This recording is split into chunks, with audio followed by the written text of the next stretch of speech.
Right, these are £7. Well, actually they're £6.99, but I haven't got any pennies, so they're £7. And the other one is a tenner. Well, I say it's a tenner. If you haven't got a tenner, it's less than a tenner. Yeah, the show is on 10th of October, which is a Wednesday, at the Albany in Deptford. Lovely. Now, and it's of course about what I got for my 30th birthday, which was heart failure, which obviously wasn't what I asked for, but then you don't always get what you want, but sometimes you get what you need, in the words of the Rolling Stones. You want William Shakespeare, you get William Shatner. You want to explore new worlds, you get hooked on Second Life. You want spiritual guidance, you get Satnav, voiced by Uri Geller. You want a girlfriend experience, you get your second wife. You want Prince Charming, you get the Prince of Wales. You want a mobile home, you get snails. You want a sign from God, you get a visit from the Jehovah's Witnesses.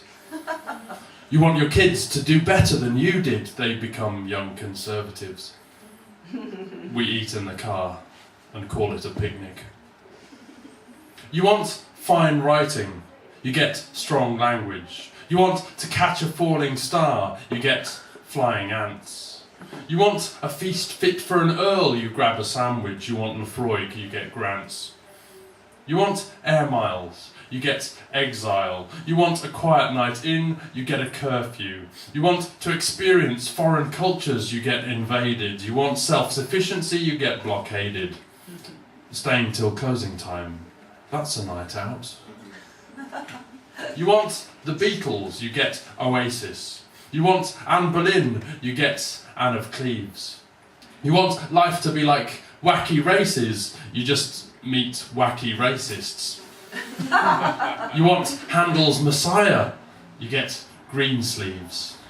You want home ownership, you get homeopathy. You want a nice cardi, you get cardiomyopathy. You want a wake-up call, you get a fire alarm. You want to move to the country, you almost buy the farm. We settle for cuddles and call it a marriage. You want the Simpsons, you get the Jetsons. You want a rainbow, you get a prism. You want an heir, you get a stepson. You want time to think, you get prison. You want When Harry Met Sally, you get Paul and Barry. You want Johnny Cash, you get Cash and Carry. You want to make a difference, you hardly make a living. You want whatever she's having, you get what you're given. We lie in bed crying, we're working from home.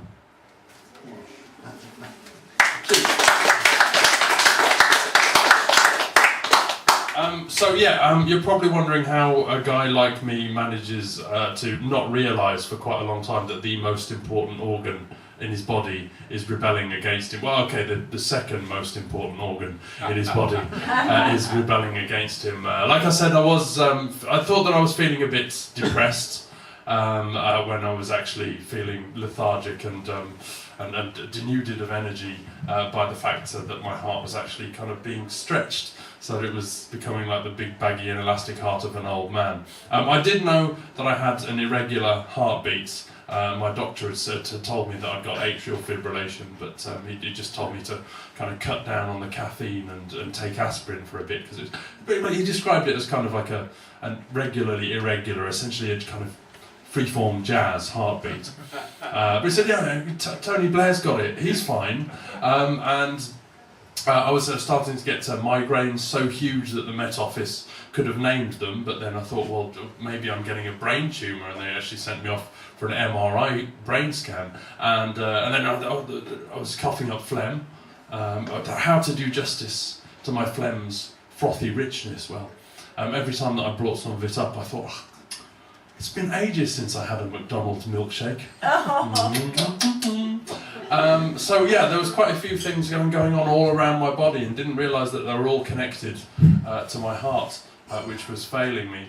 It was only after I had done an echocardiogram which is where they look inside your heart using a sonar thing, that realised what was actually wrong. And so they put me on a cocktail of drugs, and they were meant to kind of slow my heart down, beta blockers to stop it from damaging itself, but they worked a little bit too well. And then they made the tactical error of sending in a rather incongruously attractive Italian-American medical student to take my case history. Incongruously attractive, I say, because I was sort of surrounded by cadaverous old men in the ward there, thinking, what the hell am I doing here? But yeah, what happened when she came in is the subject of this poem, which is called Heartstopper. The ward's tourniquets sport smiling cartoon Draculas.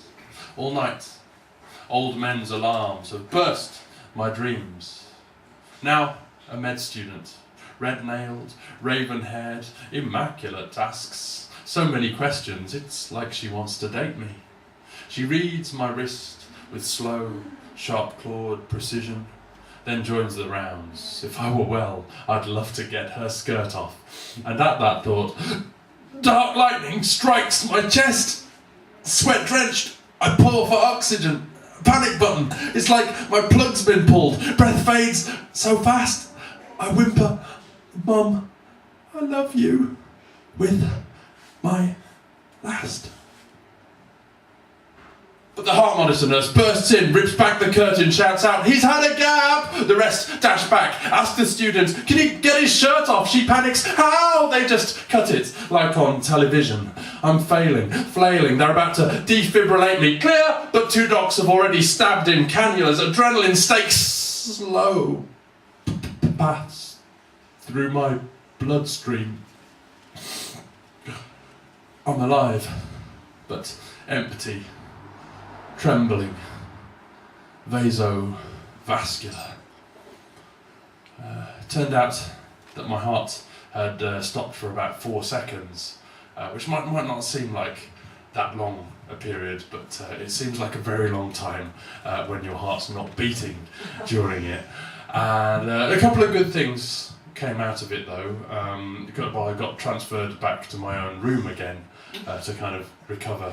It's like shaking like a hostage on my own. And the t-shirt that I was wearing that got cut up was actually one by a morbid performance artist friend of mine called Charlotte Young. And I do actually, it was kind of like, I can't actually believe this is the most unlucky thing that's happened to me. But also, it was the luckiest thing that could have happened because I was wearing this t-shirt and I couldn't work out what would be the wittiest words to put on the gaps on this novelty t-shirt. And that solved my problem for me. As it now reads, almost like a poem in itself, my heart almost died of dilated cardiomyopathy, and all I got was this lousy t-shirt cut up by the crash team.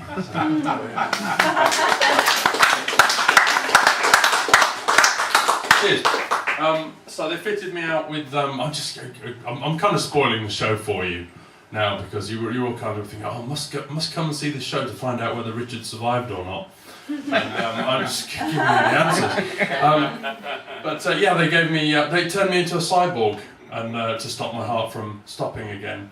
So I've now got an implantable cardioverter defibrillator underneath my skin. I am not the $6 million man, but I am the 5,515 quid man. That's 5,000 quid for the defibrillator, 500 quid for my braces, and 15 quid a month for my contact lenses. So, but that was kind of, and so I knew I wasn't going to die when I came out of hospital, but I didn't know whether I was going to get better or not, because I still could barely walk, and going upstairs to have a shower left me gasping for breath for about 15 minutes. And it looked as if I was going to have to remain on benefits indefinitely and have to get a mobility scooter to get around on. And on the negative side, that I was going to have to remain in Dudley, which is my ancestral seat, living with my parents for the rest of my life. And so it also meant that I was just so exhausted that it looked like I was never going to be able to have sex again. Not because, the most important organ in my body wasn't working, it was just because the rest of me wasn't able to support it, if you get what I mean. And the search for love that I did a poem on in the first half, just kind of, which had once loomed over every other aspect of my life, just took on a kind of historical significance. So I wrote this poem called All Your Ex-Girlfriends as Soviet Statue Park. The first has been decapitated. Her eyes severe, colour gone, could stare out seas or deserts, but instead gaze over a slip road to the retail park. This one's legs, which your current squeeze poses in between for a photo, digital, not Polaroid, are still shapely, despite the mould. That one's almost still whole. I think she holds a discus, or is it chips? She's too far away. That one, the short one, her pointing wrist now buried in the ground, holds up just her head and torso like a broken break dancer. The one with a bob hefts a thick book, longingly surveys a flat on the rundown opposite blocks. Drizzle hunts your eye from some far-up granite rill. The martial one looks up and out for planes, will never meet your gaze, and the one you always overlook is just an unspiling bust. Strange, what you must now pay to see what was once imminent. Your current's in the gift shop, so your artistic eye can't size her up.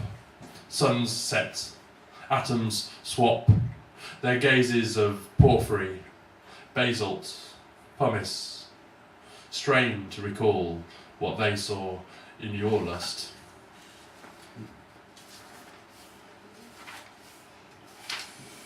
Cheers. And I don't know. I've got one about my funeral, but that might push me over the 10 minutes. But, we'll send flowers. Okay. Oh, wonderful. Okay then. Now, yeah, I must say that.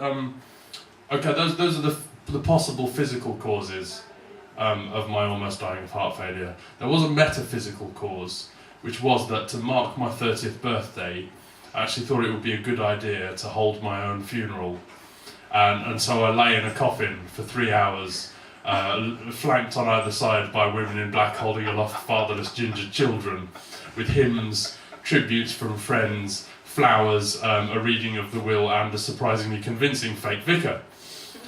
So that might have had something to do with it. The gods kind of got, right, I'll show him. But this isn't about that funeral. I actually thought, right, well, obviously I've had my main funeral while I was alive already. So if I'm going to write a poem that will kind of set out instructions for when I actually die, and I'm not actually there, lying in a coffin with. Obviously I couldn't direct it because I was motionless with my eyes closed, trying not to laugh.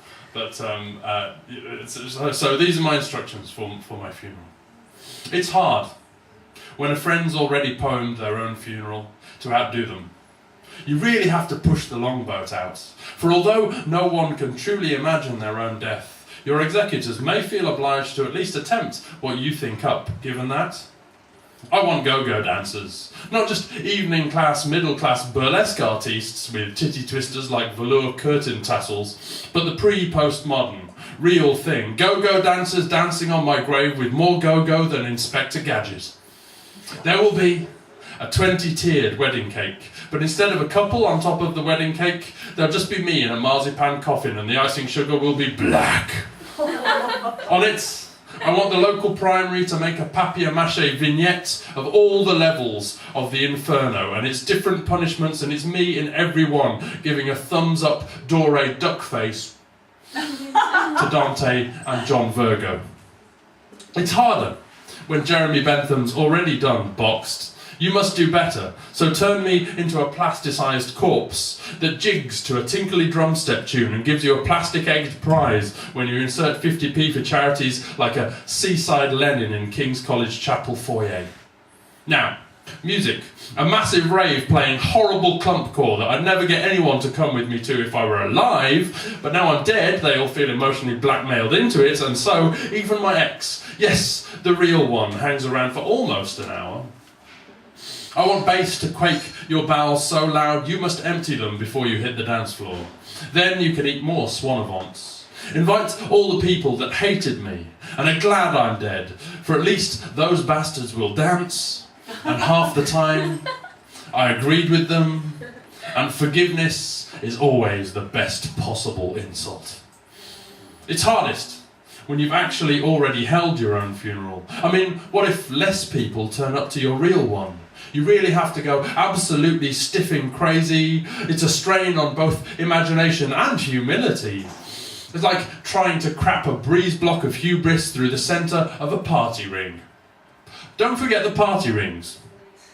Burn down the House of Utter. Stop all the atomic clocks. Prevent a dog from doing anything with a whole mammoth skeleton. Smash Legoland to build me a pyramid-sized pyramid. Burn London. Rush out an unauthorised biography like it was already waiting. Have my authorised biography paint me as a bigger cad than the unauthorised biography. Get all my children to play me in the film of my life. Burn the sun.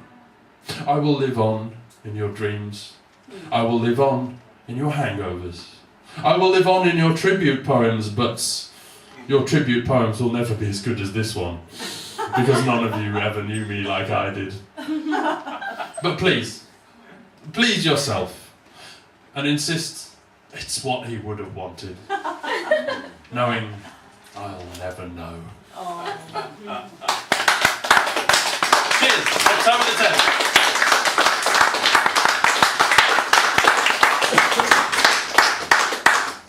Black humour, never knowing the underplayed, I'd say, from Richard there, and great to have him here in rude good health to tell you about his return from a dark place. And more applause, please, from Richard. For Richard. So now, our last performer of the evening, a welcome return from Lisa Kelly. Here she is.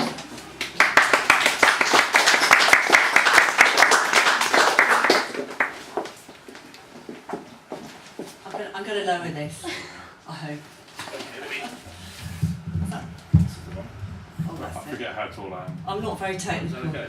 Thank you. Yeah, that's great, thanks.